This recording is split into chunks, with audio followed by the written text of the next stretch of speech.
will this time be different? Or is basically EA like Lucy, pulling the football away right when Charlie Brown's are out ready to kick it?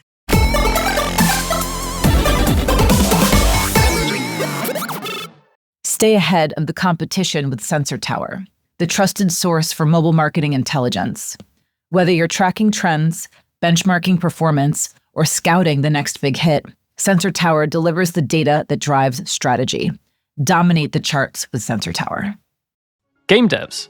Here at Heroic Labs, we know that great gameplay is what players love, but integrating metagame features like challenges, progression, and rewards is crucial for retention and monetization. But coding them is a tedious and time-consuming process. That's why top studios have turned to Hero from Heroic Labs.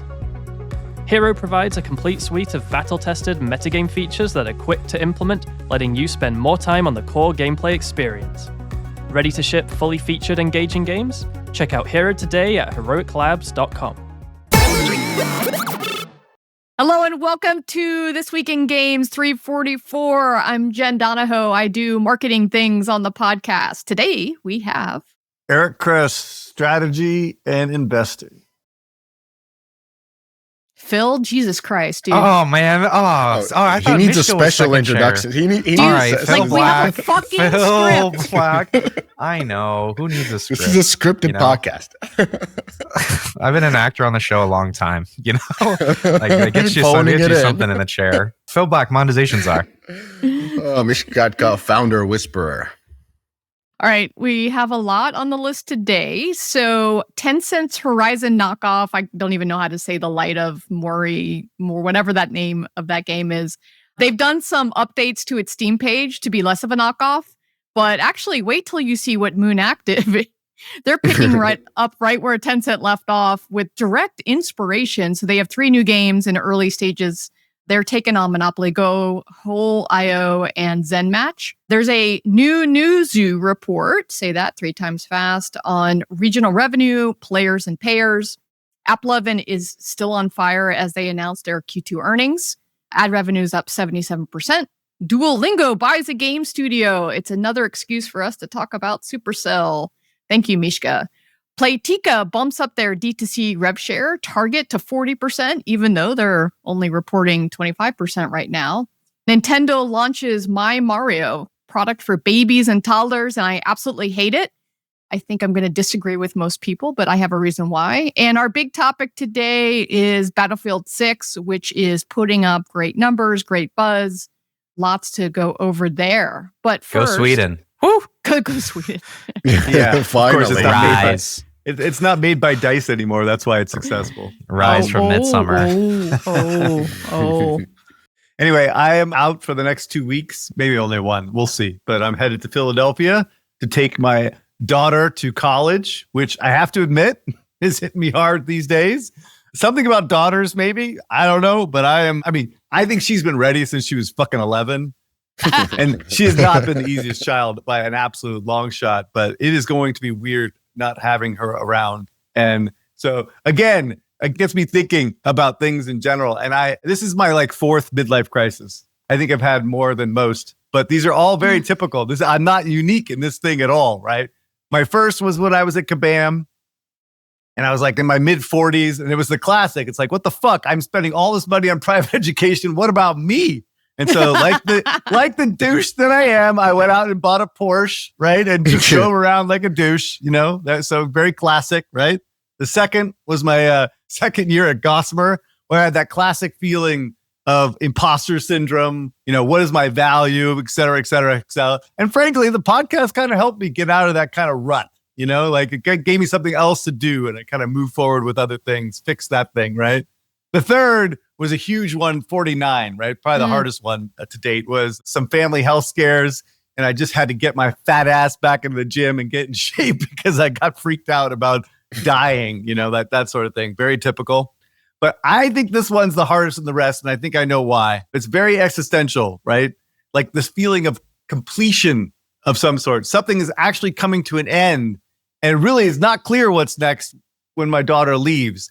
And again, something that's not fixable on my end. It's just basically a transition, right? And I know I have another kid, he's got 3 more years. I'm not ignoring that, but he will be gone in 3 years. And anyway, the whole thing's been very unsettling, and hopefully get some closure next week when I drop her off. But I think it's going to be a tough road ahead in this transition, and hopefully my son will pick up the slack a little bit. But we'll see. Oh, thank you for sharing. This is like, it's like a TV show here. I love that our resident podcast villain has a heart. I always tell people that like you are caring and loving and all of these great things, but no one ever believes me. So hopefully this will help them. He breaks a character once By a the way, quarter. I have Once a reached out quarter. to other people that have gone through this, right? That have just transitioned out of this. This is very typical. It's just odd. Yeah, it's the empty nest syndrome Yes. mental thing, I guess. I don't know. Mishka's got a while before that happens to him. I kind of Got a wait little- for that to get the the girls out. But maybe it's different. Maybe I thought that Kress is doing the right thing. Is just fill the void with Porsches. Like I thought that's the cure. I'm looking up at him. Fill my empty heart with a Porsche. Is Yeah, that the way it yeah. works? That's I guess what so. the empty garage is All there right. for. So goodbye, honey. That's pretty good. And then, yeah. Well, off to the business. Let me show a couple of things. So, Gamescom last show. The Heroic Party is actually pretty crazy. We have over 1,000 signups. There's 500 that we are approving. It's only 250. In short, come in early and you'll get a space, but we'll have a sort of a revolving door type of a principle. So even if you come in late, there might be a little line, but once people leave to other events or other dinners or whatnot, they'll free up the spot. But it is going to be awesome. We got arcade tables, pinball tables, rooftop bars, you name it. Whiskey tasting, same thing. We have around 350, 400 signups. We can only take 100, but rolling door, actually, that one is a short event. So come in early. You'll get your spot. It's one of the best, if not the best, cocktail bar in Germany. And the back patio is awesome. So come in, sip some water or whiskey. And then final show on my part. Actually, this week, I forgot, we kicked off Deconstructor of Fun Talent. So this is an executive headhunting team that joined Deconstructor of Fun. So like we've all gotten a lot of questions on, do you know somebody from this? Can you recommend from that? And that has been happening for years now. And then I ended up meeting an executive headhunter and his team. So about 4 people joined in. And so they are helping out. If you're looking for a leadership job, Deconstructor of Fun/talent. If you're looking for leaders who can build, operate, market, you name it, CTOs, again, Deconstructor of Fun/talent. It's not me that's going to be looking for talent for you, but it taps to our network. So Thank don't God. worry. I'm not the executive headhunter. So that's it. I listened to the first 30 minutes of this, Mishka, and let me just say this is one of the greatest product placements I've ever seen, this podcast. It is seamless. Like you hammer the CTA. It's a thing of beauty. Like bravo. It was informative too. Listen, your boy does native marketing. That's the thing. No, to be honest. So Miklos is the guy who's running the thing. I met him through this, and then I invited him on a podcast, and we ended up talking. This is an older episode. I still have hair in that one. And then summer came in, and so we decided to launch this thing together. So again, if you contact me, I might do business with you, even though it's the other way around. So Awesome. All right. So let's go to corrections, Phil. I try every time to mention this. Sometimes I slip up, but when I present data, like when we were looking at Lilith data, when I pull from Sensor Tower, we know we don't have good Android China coverage there. And so it undercounts that portion. Totally acknowledge that. Someone wrote in, I didn't mention it when we went over this analysis, but that is just generally understated when we do our analysis. That's just a limitation. But when you filter for iOS only, you can usually get pretty good trend analysis. And, sometimes there is parallel trends, sometimes there isn't, but I do think it's meaningful to look at the iOS numbers for China too. I didn't realize this, but there is a Chinese sensor tower, so to speak. It can show you numbers from the biggest Android stores. They're like individual stores at like Huawei or something like that. But you have to have a Chinese phone number to get access. So that might be something to look into. Hook me up. I've been trying to do this forever. I want Chinese distribution for things. There are a lot of things I'd love to play. Anyways. All right. There you go. All right. So let's show a little bit of the art for Tencent's correction. So I guess this is a correction for Tencent. So we did this maybe last week or 2 weeks ago that the light of, how do you say this? Motorum? Motorum. Light of Motorum. Motoram. All right. So light of great Motorum. name. Great name. Yeah, like rolls off your again, tongue.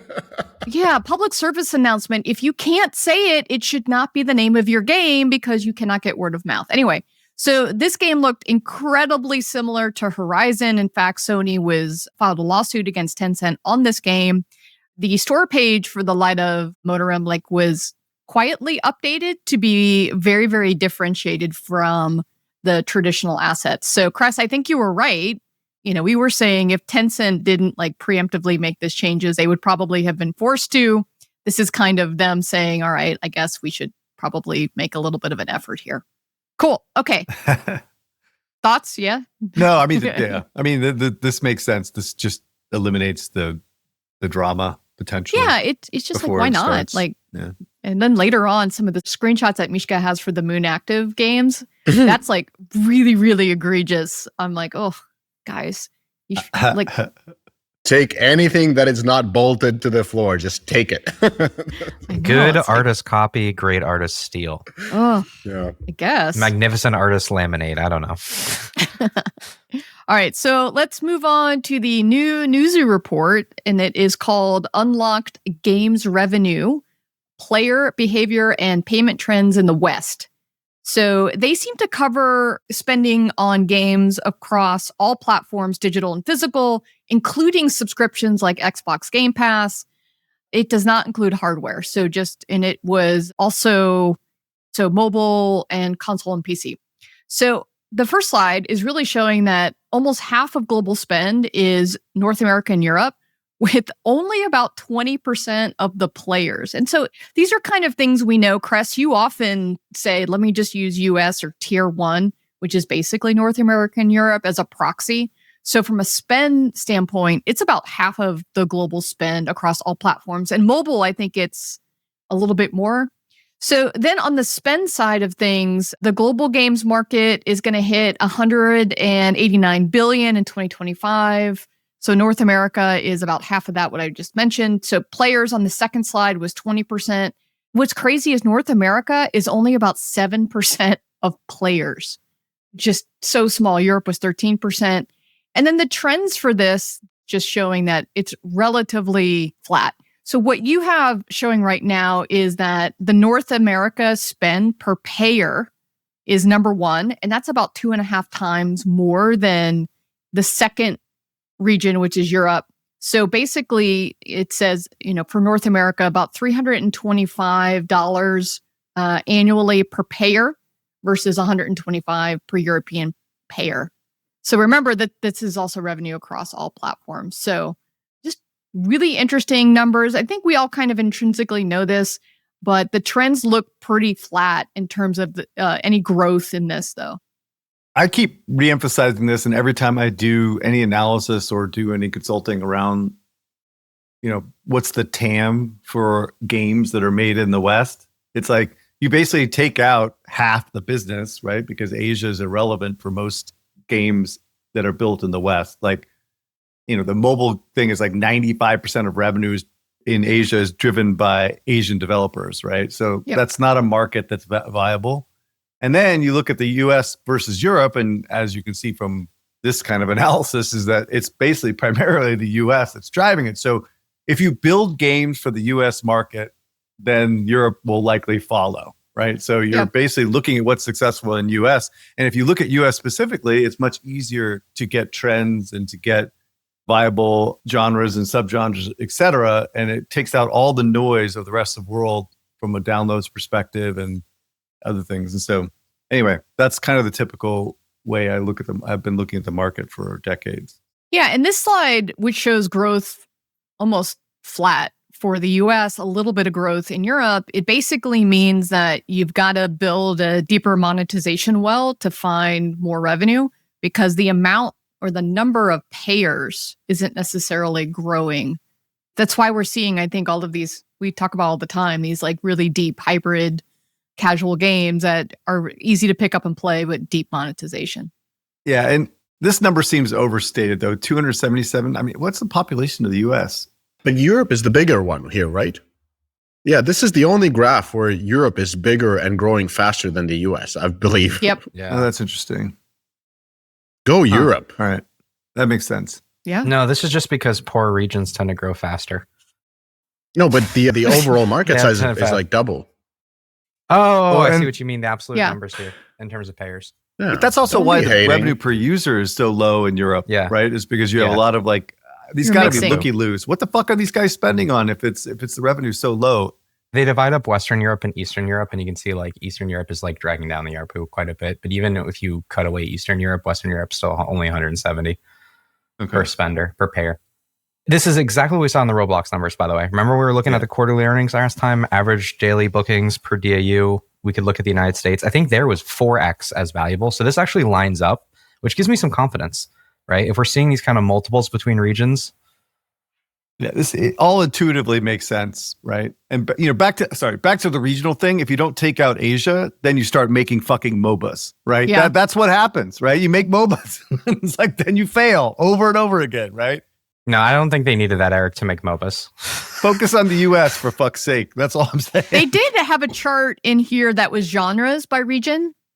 All right. So this Interesting. slide, which was pretty small, just was showing the difference between, I think it was like worldwide, Europe, and It's basically So it's the RPG same is the games one in that's different like- order. Yeah, so we making shooters, Eric? Is this what you want me to do? Because this is what I take away from your advice. North America, #1 shooters. All right, let's go make Splitgate 3, baby. That's what I see when I see this. You know, giddy up. Make remember that shooters this great is- again. Let's go. Let's go, baby. this is PC, console, and mobile. And so remember, you're getting all games. And so you're going to get the black hole games, in this list. So in the US, Yeah, right. you're getting COD, you're getting Fortnite, you're getting, those games at the top of the list, which never, ever move. The other thing I would say about this is they should really, really not conflate PC and mobile. Like, Yeah. it's such a completely different market. Like, No, you're wrong about that. I think we should absolutely have a holistic picture of what gaming means. I mean, No. don't get me wrong, the breakdowns are useful, but like understanding a composite, I think is very fruitful. okay, fine. But we should definitely be distinguishing what the difference Sure. is between mobile Agreed. and console. What's an adventure game? Like Last of Us, Yeah. Us, Assassin's Creed. So Action anything games. single player is adventure. Yeah, actually, more or less. I mean, role playing Okay. some are singles, but Yeah. Okay, Interesting. moving All on. right, moving on. All right. Just really quick, AppLovin had their Q2 earnings and they continue to crush it. Jesus. Mr. Seifert Jesus. from Mobile Dev Memo has this lovely chart that shows their growth and their What? revenue. Oh my God. 77%? Yes. So their advertising platform, it was formerly called software platform. It's 77% growth to 1.26 billion. And then their net income also grew by 156% to 772 million. This is all due to improved technology, increased demand, as well as the supply side expansion, basically the high market penetration of Max, which is AppLovin's SSP. So they're just on fire and crushing it. I think their guidance was pretty good as well. So good job, guys. Have you ever seen numbers like this, Eric? Like, is this like Google, like early Google numbers? 70 to 77% quarter over quarter revenue growth consistently? That's crazy. Yeah. They executed flawlessly, man. These guys are ruthless. dude. Whoa. I know, right? Actually, depending on who you talk to, but they're getting into e-commerce and that's Yeah. helping driving new customers to their ecosystem. Why don't I hear them mentioned like in the context of like Meta quarterly earnings or Google quarterly earnings? It feels like they're never mentioned as like a threat. They're starting to be a threat by going into e-commerce, right? And so that actually puts them on the map. And honestly, like if I were to be concerned about AppLovin, it's the fact that Facebook in particular is really going after them with fingerprinting and getting more accurate post IDFA. And then Google is coming down with their changes, which may give them most likely will give Google an advantage because it's Google, Yeah. right? But on iOS, like, Facebook is still a direct competitor, but Facebook lost their fucking ass during IDFA, right? Yeah. This transition from IDFA, and AppLovin picked up all the slack, right? So Facebook's not going to take that sitting down. They're going to come back, And now that Apple's kind of like completely ignoring the privacy issue, right? Like it's all bets are off. Like anybody can win in this market because Apple's a piece of shit. They just completely abandoned their whole fucking reason that IDFA existed to begin with, right? It is so crazy, like how this works out. But anyway, they're the big winner. Those guys are ruthless, like, fucking KKR, like badass motherfuckers, these guys. And so there we go. Yeah. So apart from just dropping by 1,000 in Apple Podcast listing, they feel regarding like, do Meta and Google and those others care? Like for at least over a year now, by going to these events, like, the senior people at Google or Meta would take you aside and be like, what do you think AppLovin is really doing? I'm like, I don't know. They don't call me. But that has been a question for at least 2 years now, kind of like whispered. Yeah. I mean, look, AppLovin is running without any restriction, right? Like Google and Facebook have to abide by lots of rules. And they also have all these government agencies on their fucking ass, right? Like everyone is watching them like meticulously. AppLovin is running without any type of controls or hindrances at all. And so that creates the ability for them to execute flawlessly on this stuff, like a little bit underhanded by most definitions, right? Against rules, against terms of service, against privacy. Like none of this stuff matters to AppLovin. So they have like carte blanche. So when the Eye of Sauron, which won't happen probably under Trump's reign, when the Eye of Sauron goes to AppLovin, then, they may have some issues, but they're not big enough for that yet. They got to get to the Google and Apple thing. And now we're getting political, so let's move on.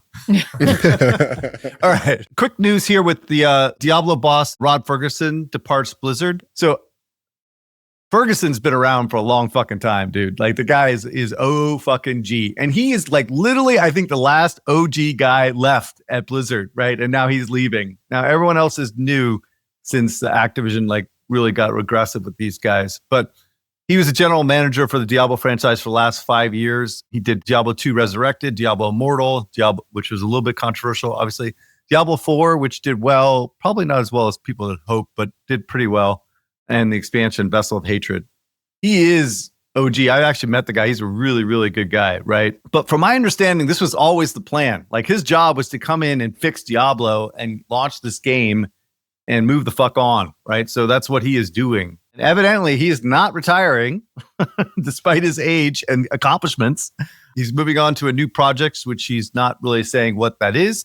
Could be go work with the rest of the OG Blizzard guys at Moorheim, or maybe fix Gears of War, potentially. Please. Oh my God, I love that franchise. Because as Microsoft completely dismantles and destroys every franchise they fucking touch. But we'll find out soon. Evidently, he's going to announce very soon what he's going to be doing. I always heard that there was a little bit of a new blood versus old blood type of a rivalry inside Blizzard. The OGs really didn't want to change, and especially with the era of performance marketing and free to play, that was quite difficult. Do you think, Eric, that the new blood won? Oh, yeah, absolutely. It was Bobby and Armin, right? Bobby and Armin basically fucking completely decimated Blizzard and changed the entire world at Blizzard, right? For better or for worse, right? Depending on how you talk to. I get it from both perspectives. We've talked about this many times in the podcast, right? This is a new Blizzard, right? Again, for better or worse, right? But all the OG people, all the creatives are gone, right? They left years and years ago, right? So we'll see. We'll see, right? Like, we'll see what comes up next. We haven't seen much. They actually did fix World of Warcraft, like in a way. Like they got that back on track. Diablo was reasonably good, but Overwatch was a fucking absolute train wreck. Everything mobile has been a train wreck except for Diablo. So yeah, we'll see. We'll see. And I think with this whole Microsoft stuff is looking like the wheels are coming off at this point, right? In terms of people's motivation and getting shit done. I don't see any changes in this. And what my understanding is from people that work at Microsoft is like everyone is running around like their heads cut off. They have no fucking idea what the strategy is anymore, right? So, and that trickles down to all these guys. So yeah, we'll see. We'll see, you know? Must be an impact when they know that Phil is also leaving. Like he already announced. He's like, I'm just here for the good time. Was that fake? No, Phil didn't announce he was leaving yet. People speculate that he's leaving, I think. Okay. Oh, but that was like covered in all the press that he will be leaving with a new console. No? I don't know. None of that has been confirmed. Yeah. Okay, but none of that. But he should have come out like, hey, this is bogus. Like you could just tweet it. Look, Phil's a great guy, really sweet dude, and everyone's beloved. Absolutely beloved, but he's not the right guy. Not the right guy. Yeah. No, they I meant they like, need Bobby. Yeah, but I meant like everybody's headless, meaning that even if there's a conversation that even the leader is leaving after the next iteration, right, or the next console cycle, then that's even worse. You don't even know who to talk to. I didn't mean well, they are as a diss putting towards Phil. Sarah Bond out there quite a bit, who's president of Xbox. She is very, very visible. All right, Jen, we get it. You got the campaign donations. Okay, cool. It's true. I mean, yes, you all know that I love to support the strong women in our industry. However, it is true that she is out there speaking a lot. Yeah. If you'd go to her, Sarah, what should we do about Gears of War? You'd be like, what? Anyways. But Mishka, you had posted a LinkedIn post around Stormgate, right? That Stormgate, which was, isn't it different. Stargate's like spiritual successor? No, this Stormgate? is part of the Blizzard family that has, exited Blizzard and started their own companies. What's the StarCraft follow-up? What's the game? It is Stormgate. Remember, this is by Stormgate. Tim Frost Giant Studios. They got Frost VC Giant, money, exactly. and they also I didn't know we were going to talk directly about this, to the but- people. Yes. They went directly to the people, if you remember. So there are shareholders listening right now, if you remember. All right, correctly. let me just take it a step back. So Frost Giant is by Tim Morton. So Tim Morton is the CEO of Frost Giant, which is a team that was set up by ex-StarCraft 2 people, and they built a game called Stormgate, which is essentially an iteration or the follow-up or a version of StarCraft. You got the 3 races, and it's a RTS, which we don't see much on anywhere anymore. And it is free to play, right, Phil? I remember they did early access founders packs. Remember, they had a big campaign component. Co-op was It is not free to play. But anyway, he posted on LinkedIn saying Stormgate has had a smooth launch last week and the critical reception has been positive. That said, Stormgate is not getting the concurrency of sales that I hoped for. As the CEO of Frost Giant, that is my responsibility. I'm constantly trying to learn how to do it better. When I've had some time to digest, I will share my thoughts and opinions. So basically, the post on LinkedIn is saying that the sales are not doing that well, and they will have to do some correction moves. He didn't specify those, and I understand it's an incredibly stressful time. The team has gone from after the fundraise, I believe they had Kickstarter, where you can become a part owner of the company, and we were actually covering it on this podcast. It was kind of weird. It's like, nope, it wasn't just a Kickstarter. It was a special financial vehicle. It was like a Kickstarter, but remember, you actually had ownership through this very weird. It wasn't an SPV. I don't know what, Eric. I don't know what the fuck this financial engineering was, but it's gross. It was weird. I remember the weirdest part for me is not Tim working fucking hard to keep his company alive and to bring something new on the market. The weirdest part was when Bitcraft was announcing their $300 million fund. They had Tim talking they were quoting him, and I'm like, guys, if you're raising so much fucking money, give this guy a little bit. Don't make him make these fucking financial vehicles to raise like $500K. How about you fund Tim? Anyways, that was the weirdest part of that. But looks like the game is not. What was selling fucking as well. Jasper doing, dude? Jasper should have just kicked some fucking money down, right?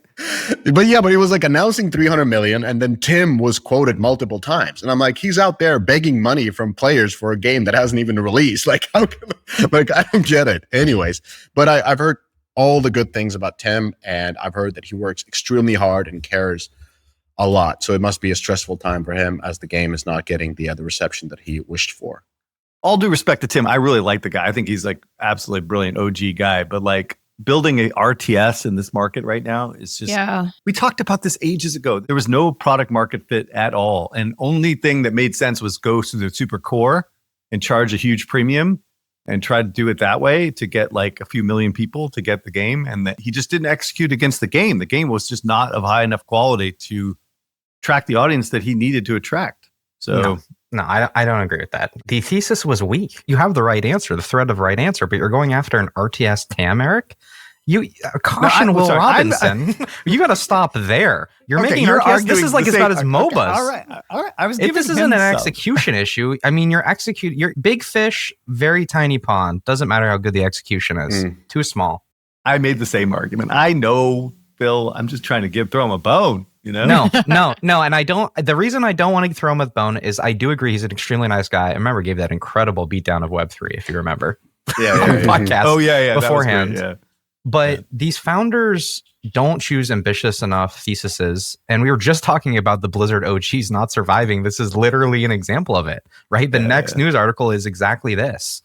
Yeah. And I think that is important. Like, the market doesn't care, doesn't care about your ideas, and it moves or at your its own feelings. pace.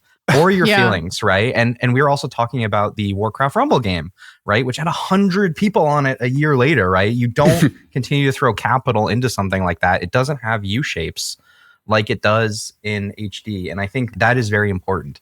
You're right. I'm getting sentimental in my old age, Philip. Well, sorry, I think we started with your whole, midlife crisis. I think, those of us that are dinosaurs or OGs in the industry need to realize that we can't keep doing what we used to do and have it work.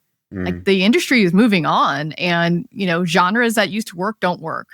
Play patterns that used to work don't work anymore. And we got to realize this. This is why I love Scopely, right? I think Javier and Walter were the best at they would get disciplined by the market and they would take the lesson, understand it, and apply it moving forward, even if they had their priors. And dude, there was a lot of lessons. 100%. There. Dude, Bobby Kotick, dude, the guy fucking executed. He got rid of everything and he focused on 3 franchises, period, end of sentence. He adjusted with the market. Fucking EA finally adjusted with the market. That's part of the brilliance of the CFO back then. Anyway, sorry. I get you. Okay. Yes, you're right. But there was also expectation. Guess how much Frost Giant raised? Don't know. Not as much as BeatStar, which just got acquired by Duolingo. All right, everybody can go and Google that. So anyway, it's tens of millions. Anyways. Hey, are you building a game, launching an app, or considering an acquisition? Well, in that case, Deconstructor of Fun Consulting is here to help you out. We do everything from market research to go-to-market strategies to live ops optimization and due diligence. We're trusted by some of the most beloved game development companies, makers of tools and tech, as well as some of the most renowned investors. Now, if you are building, launching, or buying, don't do it alone. Do it with us. Connect by emailing to consulting@deconstructoroffun.com.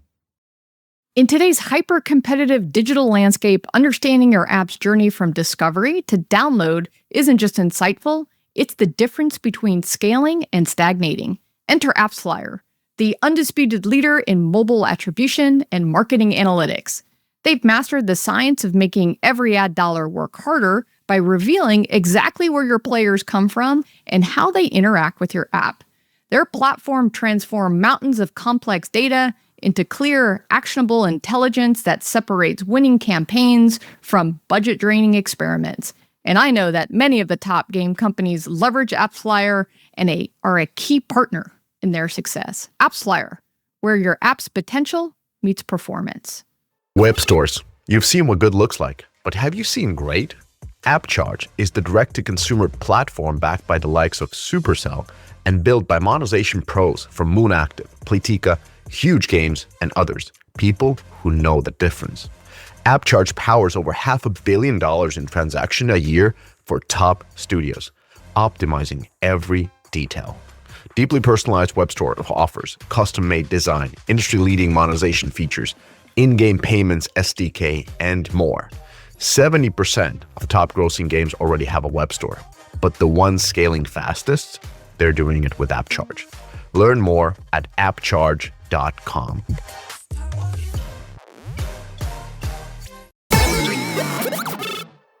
So BeatStar is the maker of NextBeat, and they have been acquired by Duolingo. So technically, Duolingo has entered the games business. And correct me if I'm wrong, but this is the timeline. So Supercell takes over Space Ape in January, right? It spins out music, puzzle, Transformers, and the founders. So basically everything that they had. Space Ape's co-founder, Simon Hay, takes the BeatStar and the Country Star team and forms them into a NextBeat, a separate company. And I assume as they form this separate company, even though they have 2 games, a team, likely profitable games, they start raising an equity round because they, need to build.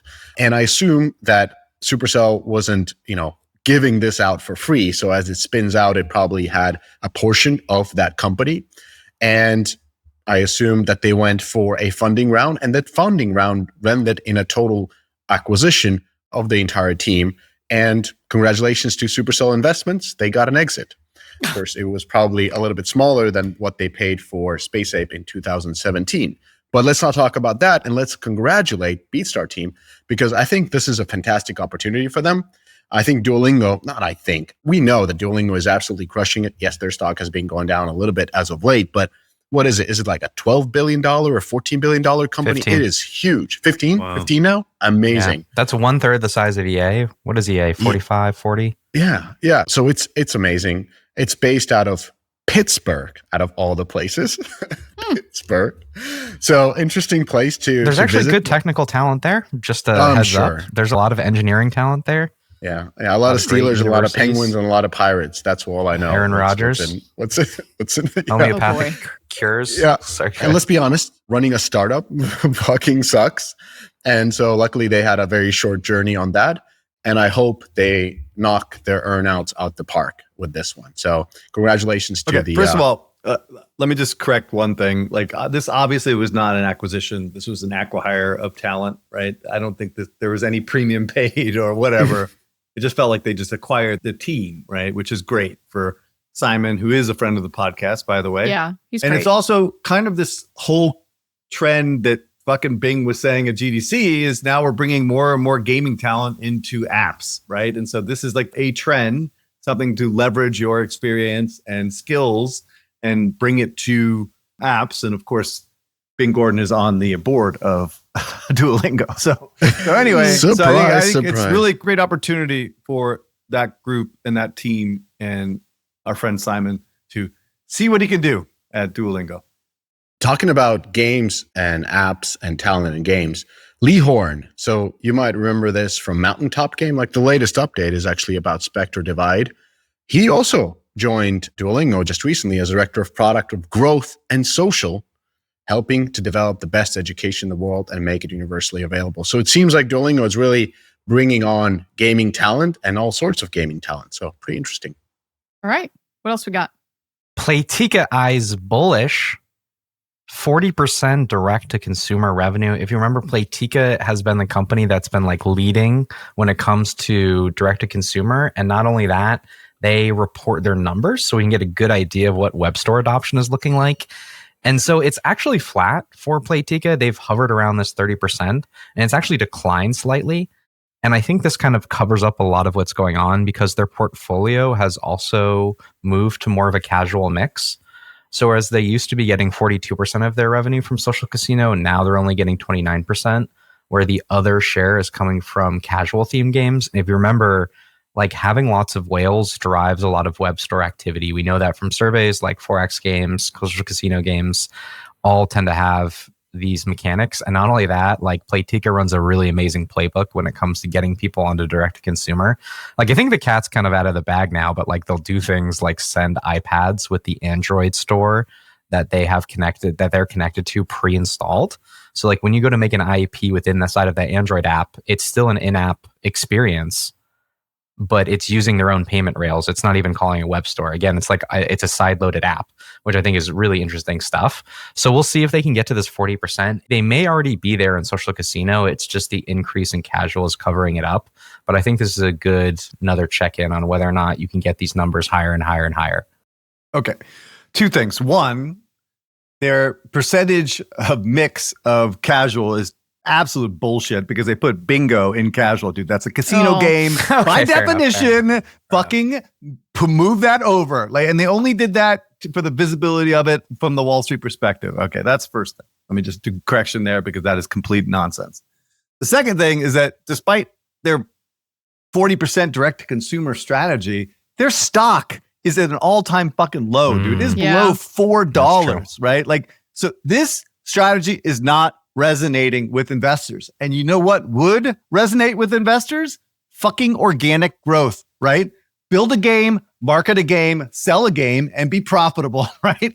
Let's do that for once, okay? So the fact that they're moving to 40% or whatever, this bullshit shell game is not helping them. And that's what I've been trying to say for years on this podcast, is that regardless of all this move to regain margin from fucking the stores, you need to figure the UA problem and you need to figure out the game development problem, right?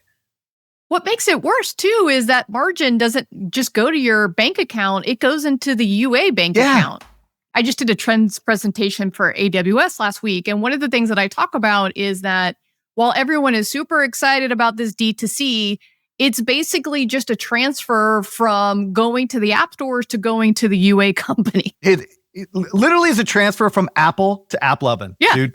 Fuck exactly. that. It's great for AppLovin, dude. Look at their stock. They're up fucking a gajillion dollars. They're 77% growth, right?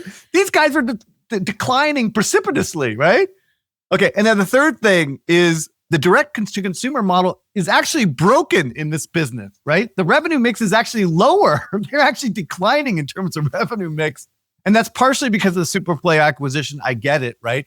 But this actually shows the limitations on going direct-to-consumer. It's like there's only a certain percentage of people that are going to be willing to do that. And yes, this may change when they make it a lot easier and less challenging for the publishers to do that. But by the time these changes actually happen, it is very likely that Apple and Google are going to go back down to like 20% or something, and then it's going to completely flatline this whole narrative. So this narrative is broken. Just stop it. Just stop it. It could be part of the narrative, but you have to say we are investing in teams, we are building teams, we are using margin to build teams, to build product, to come to market, right? Like, well, and they did do some inorganic acquisitions with Superplay, et cetera. That works as well. The whole Zynga model, but this whole company is just not working right now, like from a stock perspective. So. Yeah, I think it said that in the good news, Disney Solitaire was hitting $100 million annual run rate. Wow. For your, in a sense, inorganic growth, because they purchased that from Superplay. And then I think they said some of their franchises were down a little bit. But I think a lot of this leads into the next story, which is sponsor and friend of the podcast. This was hot off the press. I think this came out a couple hours ago. So AppCharge raised $58 million Series B round led by IVP to scale top direct-to-consumer platform for mobile games. So this was Series B funding led by IVP, which is a massive $7 billion fund or $7 billion assets under management. And this is actually following their $26 million round raised in November 24. So this is coming in a little bit over half a year after. So it means that they have the traction and are raising to accelerate growth. Interesting in the participation, we had Playrix, as well as the existing investors, the Play Ventures, the Bitcraft Ventures, perhaps Supercell followed on this one because they were in the previous round. So overall, awesome to see our partner scaling and getting backed by the powerhouses. And if you're not using an AppCharge solution yet, maybe now is the time since they have the top publishers all supporting them and likely using. Dude, one more comment on the AppCharge thing. This is a VC investment. Like this is actually makes sense as a VC investment in gaming, right? Where you're scaling up and you're getting more market share and you're growing revenue and stuff like that. You're basically, this is the definition, right? Versus mobile. What's your moat? What's your defensibility? Yeah, it's salesmen, it's relationship, it's investors, it's strategic investors, et cetera.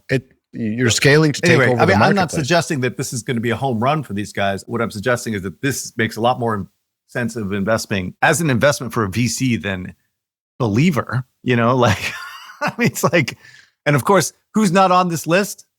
A16Z and Lightspeed, right? Anyway, all right, sorry. I don't know why I keep bagging on these guys, but anyway, moving on. Battlefield beta. Okay. Dun, dun, dun, dun, dun, dun, dun. Sorry. Go ahead. Battlefield is back. That was the article that was written by these guys in Insider Gaming. I keep asking myself, is this different? Will this time be different? Or is basically EA like Lucy, pulling the football away right when Charlie Brown's around ready to kick it? Because every single time that EA comes out with a big release, we think it's going to be different, but they always fucking disappoint. They always disappoint, right? And they do the same goddamn thing. Anthem, on Battlefield, not on like FIFA or FC. Everything non-sports related, just to be clear. Okay. Now, that was Anthem, Battlefield 2042, Mass Effect Andromeda. Most recently, Dragon Age was a fucking disaster of epic proportions. But they failed like basically over and over again. And the only real successes that they've had over the last decade that I can think of is Apex and Jedi Fallen Order, which obviously were both under Vince's watch, right? Vince Zampella. So anyway, it has been kind of a really tumultuous time. And actually go back to Star Wars, the MMO too, as well. Hey, that still generates money, by the way. The Star Wars Galaxy yes, Heroes. I think it's run out of Austin last I checked, and that thing actually was cranking money. I think it was 10 million a month. It's a great game. Nice little private equity business. Don't get me started on that. Don't get me started on that. I was way too involved with that one. Okay. All right. So all the signs are positive for Battlefield, in my view, right? I'm very bullish right now on Battlefield, particularly for the launch, right? It's a great game, huge amounts of engagement and hype out there. Like everyone is talking about this fucking thing, right? The gameplay is amazing, solid technical performance, which is impressive given their history in terms of releases and technical problems. Amazing visuals. We talked about this ad nauseum, but like the explosions, the secondary explosions, the, environmental, like dust. And I mean, it's crazy, dude. It's so insane. If you play the game, it's like really, really, I hate to use the word visceral. The only issue so far has been the fast time to kill, which again, as I've said, but many times, is it's leaning more towards Call of Duty than Battlefield of old, right? Like they're pushing more and more to that direction, which is a faster time to kill just generally. But this could be fixable if they choose to, which I don't think they will.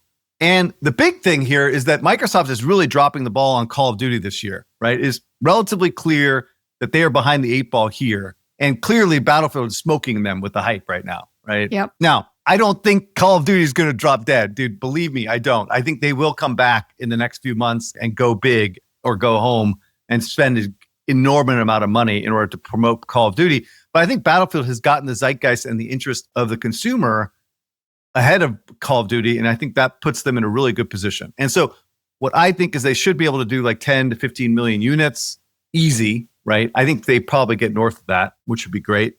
But the question really is whether or not they have the talent and the plans to actually support the game after launch, right? So can they build a live service that keeps people engaged well after launch? And that's the question that I really need to be answering soon. And the last point I want to make is that, like, clearly this game is being orchestrated by Byron Bede, who was of Call of Duty fame, as well as Vince Zampella, who are both in LA. Part of the reason that the game is successful because it's not being run out of dice. Sorry, Philip, but this is what I've been told anyway. And so, like, these guys are in charge and they're not fucking living in Sweden, right? And DICE has become like a secondary studio in the game development amongst like 3 or 4 other studios. And that's part of the reason, because I'm not blaming DICE, but Soderlund has basically just fucking destroyed DICE by pulling all his people out, right? So they're not really the DICE of old. So that's part of the reason I think they're seeing a lot more potential success, is because they have lots of more resources building on this, which is what Philip basically suggested last week. But anyway, I've been fucking devastated before. The customer's been burned before, but I'm hoping this time that Lucy will allow Charlie to kick that ball. What do you think, guys? Does anyone even know Charlie Brown in our I guess we have a bunch of Gen X's in our audience that grew up on Peanuts. So here's what I wanted to kind of double click into. I know you love when I say that. This is the story of the industry right now. With GTA moving out into next year, this is the game that is kind of filling the question mark of what's going to replace, in a sense, GTA. Now, of course, it just doesn't replace GTA. But what it is giving a ton of hype. And I'm actually really happy for EA that this is showing so well. And I've actually talked to a number of people in the industry that coming out of this week are like, oh shit, we thought we had a clear runway going into Q4. And it might not be as clear as we thought, especially if you have anything kind of touching the area of a shooter or anything that touches this kind of player and consumer. Because right now they are sucking like all of the energy out of it. So I pulled a couple of charts. Phil's been showing them. Those charts were from Reese Elliott, who is from Alinea Analytics. The first one just talks about 2.7 million wish lists and pre-order revenue of 35 million just on Steam. By the way, the launch is October 10th. And so we are quite a while. And so this week, this past like 2 weeks leading up to it, have been absolutely crucial for them. And I want to give some credit to marketing, because no one ever gives credit to marketing. So they did a kick-ass reveal trailer. The multiplayer gameplay event, that was like this 4-hour stream that they did, if you didn't watch it, showed incredibly well, like famous influencers, so much so that there was a wish list spike the first kind of line where the wish list and everything really starts taking off was at that July 31st multiplayer gameplay event. So plus 62% in one day from that.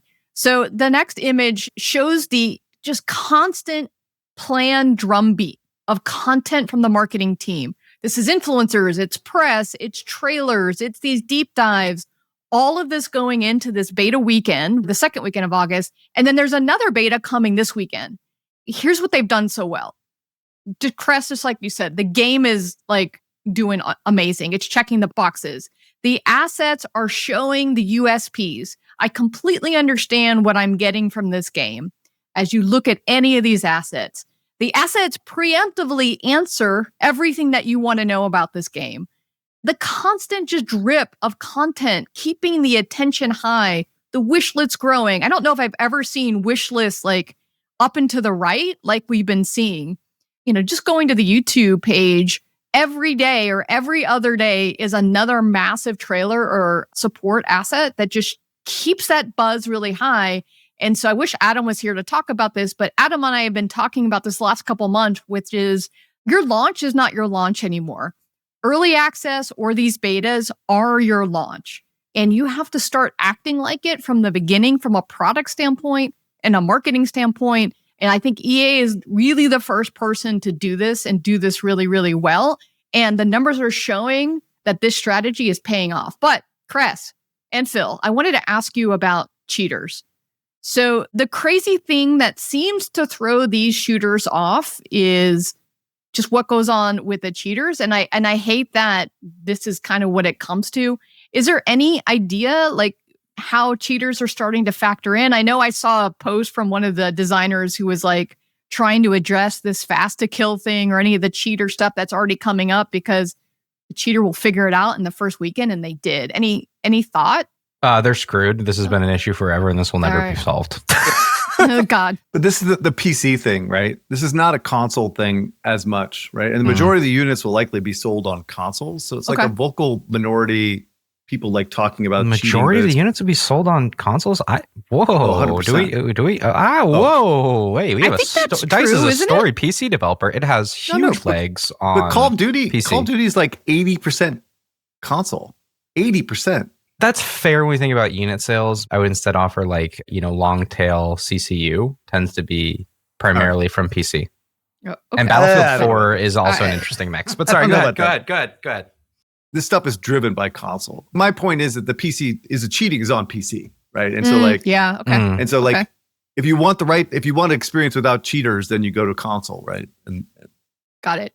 So versus COD, Kress, actually, there's this quote from Mike Ybarra, who is the Blizzard president, and he said, Battlefield will boot stomp Call of Duty this year, but the real win here is COD won't be lazy anymore, and we'll all get better FPS games for it. Them is fighting words. We're going to have to do our bet again. And okay. Well, fucking, by the way, Mr. Mike Ibarra, who works for Prize Picks, which is basically corrupting the youth of America by introducing them to real money gambling, right? Dude, you can't be throwing stones in glass houses, dude. You better look in the mirror before he starts talking trash. There's clearly some bad blood there with Microsoft, no doubt, right? But like, Jesus. Anyway. I don't think he's wrong, though. I think this year, I think he's dead right, though. This year they likely will have an upper hand. It is possible they could outsell Call of Duty, which is crazy, right? I'm not making that prediction quite yet, but actually, maybe I will make that prediction right now. Is that they outsell Call of Duty? Ooh. For launch. Okay. Yeah, I think I could make that bet. Okay. But we should in launch in this year. Or in launch week? Like, what do you want to get specific here? Let's do for this year. But we're not going to have that number, though. Yeah. But I bet those guys will be able to resell it, and his team will be able to figure it out. I bet you it's going to be so close that it's going to be a flip of the coin. Yeah. But I'll say Battlefield's going to win. Okay. Nah, fuck it. We're crushing them. Yeah. All right. We're all Battlefield. All right. Let's throw some juice behind Battlefield. All right. I love it. Okay. Mishka, do you care? No. I don't like these games. I don't like these games. I remember when that Star Wars one came in from Battlefield, and I was like, this looks exactly like the game I would like to play.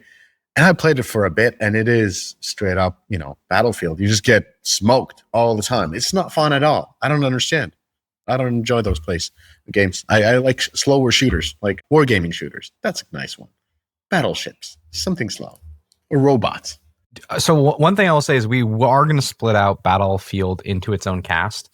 So stay tuned for that. There's a lot more coverage here. I think you're completely right, Jen. Like, this is dominating coverage and deserves its own period of time. And I think we're going to have a really fun cast for this. With Cool. Reese. Wait, put me in, Is coach. I want to do that. Yeah. Okay, fine. Well, I actually just basically did my section on the podcast. So gotta have the marketer in there. Okay, what else we got? We got Moon Active, new and old games. So Moon Active, I think they quietly launched 3 new games. We've talked about one of them, which is their Monopoly Go follow-on inspired titles. But before we talk about their new games, I just pulled their Q2 of 2024 and Q2 2025 just to take a look at their portfolio and what is it looking, just to give a context for the new games. So their portfolio overall, unsurprisingly, Coinmaster is 70% of all the revenues, really being steady, chugging along. It hasn't had a hit from Monopoly Go scaling so fast, and producing nice $1 billion plus in net revenues a year. The rest of the portfolio is that 30%, and that 30% is essentially divided by 2 games. So Travel Town takes 20% of their portfolio, and Family Island takes 10%. Everything else, Zen Match, My Cafe, is rounding errors. Despite being probably many developers or publishers would like to have those games. Anyways, so Moon Active, 1.5 billion annual revenue. They got 5 games. And by the way, comparison to Scopely, I just wanted to say this. They look almost identical in terms of the portfolios, because out of all the Scopely's game, one game generates about 70 to 55%, depending on a month, meaning that if Pokemon Go is running an event, they would take up to 30% of the revenues. And if they're not, they're below 20. And Monopoly Go is typically that 70 to 55%. And the rest of the portfolio is about 15%. And they just have 20 games compared to Moon Active's 5. So anyways, similar type of a breakdown in terms of a couple of games making most of the revenues. So let's talk about their new games. So Coinmaster Board Adventure, we talked about this one. So this is essentially pulling the Coinmaster Pig and making a new version of that game, taking inspiration from Monopoly Go and Board Kings. Then they went after Phil's favorite games, but the new game is called Whole Stars. And of course, it features the pig, the beautiful pig. They're really leaning into this pig, which is kind of ironic given where the company is from. Anyways, they're using this pig, and they're essentially making a version of Homa's all-in-whole game, which has scaled really nicely and is on the route of 100 million in revenues. I called this years ago. This revolution was happening. This reverse Katamari Damacy. It just works with a match core so easily, right? Yes, I love it. I'm surprised that they went to this genre. Like, looking at their previous genres, there's simulation, there's, casino, essentially, match 2, and now they picked up a totally new one, which is this a puzzle game? How would you describe this? Is a hybrid casual game, or what's the It feels hybrid definition? casual. So basically, if you are watching or you haven't played this before, your character is a giant hole, and then you go around the board and collect different pieces. And as you do that, your hole gets bigger so that you can collect bigger and bigger pieces, and you are limited by time. And so you have to collect all of the objectives before time runs out. Yeah. Very phallic. Very, Yes. very. Yes. Yes, it is. Hated. Well, Yes. Anyway, so copied. Also interesting, like they took a game that existed as we talked about, hybrid casual game, just improved the production value. So I guess we'll see if this succeeds. Then the hybrid casual portfolios of the Voodoos and the Omas of the world are up for grabs for bigger publishers. They're going to just rip it, put their IPs in them. And keep in mind, as I've said many times on this podcast, is that these guys are a private company. They have unlimited budget to spend on this stuff, and they will fucking bury people, right? On spend. Unprofitably, potentially, right? So. Yeah, assuming they're highly profitable. So they do have the war chest to absolutely demolish great companies like Homa, but that's just not the size of Moon Active. And the third one is Zen Match. So this was an interesting one because it's called Match Dreams. it looks the same if you're watching this on Spotify or YouTube. Not that it looks the same, it is the same. Like the creatives are the same. Jen, I don't understand what's going on here. Like, so I guess what I forgot is that Moon Active has Zen Match, and are they just rebranding it? I think they just rebranded this thing because it's been around since 22. Yeah, this one, I know Tile Busters is Spike's version of this genre, which is kind of like you're matching little tiles to put them on the board. I think that is smart. Well, they're not using the pig though. So I don't know why they rebranded this. Yeah. So just the last piece on that, like, again, this is just rumors on the streets of Istanbul, what I've heard regarding, because you mentioned the Tile Busters. So Tile Busters, you mentioned that one. It's from a company called Spike Games, which is led by Rina Onur. She was on the podcast. I think it was called Istanbul Confidentials. It's interesting because Moon Active dropped $50 million, I think it was a year or a year and a half ago, into Spike Games. And what I heard from that's public. It's you can Google that. It's all there as an investment. But what I heard in Istanbul is that actually what was happening is Moon Active was acquiring Spike Games. And due to the geopolitical tension between Israel and Turkey, what happened was that they weren't able or weren't advised to go through with the deal, basically have majority of a Turkish company.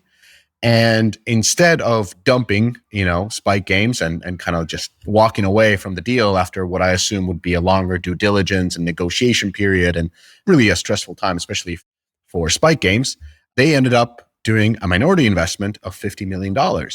Now, I don't know if any of this is true. This is just hearsay, but I just want to mention this because if they did so, that's an incredibly nice thing for a company to do. I know we talk about how much gangsters they are and how much they crush others, allegedly, and as Moon Active. But if they did this, then that was the nicest way to kind of not invest due to force majeure. So I know Moon Active never speaks out, but it seems like they were the gentlemen in this case. Okay. All right. I think we're at time. I will shit on Nintendo's My Mario next week. All right. See you next week. And let's see. It's Gamescom next week. So Kress is out and we'll have some other old voices of the podcast come back. All right. See you all. See y'all. Bye-bye. You did it. You made it to the end of the episode. As a fan of the show, it would help us out if you'd subscribe and leave us a review on the podcast service of your choice. Those stars and likes, while a small action on your part, mean a lot to us and help to grow the show. More importantly, are you a member of the Deconstructor of Fun Slack group? If you have 5 years or more of games industry experience, go to deconstructoroffun.com/Slack and apply to join. Join the games industry best professional community filled with peers always willing to lend a hand, or subscribe to our newsletter to get all the latest insights from the Deconstructor of Fun content creators. Thanks for listening.